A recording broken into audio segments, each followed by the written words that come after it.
आणि कोल्हापुरातून एक महत्त्वाची बातमी आहे। कोल्हापुरामध्ये हजारो कोटींचं रुग्णालय उभारल्याचं अजित पवार यांनी म्हटलंय। कोरोनासारखा आजार येईल असं कुणाला वाटलं होतं का, असा सवाल देखील अजित पवार यांनी विचारलाय। आपण निर्व्यसनी राहायला हवं असा सल्ला देखील यावेळी अजित पवार यांनी तरुणाईला दिलाय।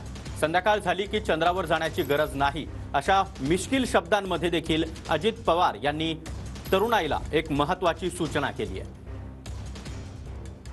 जिल्ह्यामध्ये मेडिकल कॉलेज काढायचं चाललंय, दर्जेदार मेडिकल कॉलेज। हजार कोटी रुपये आम्ही खर्च करतोय। आता परवा कोल्हापूरचं किती खर्च करतोय? 1000 कोटी।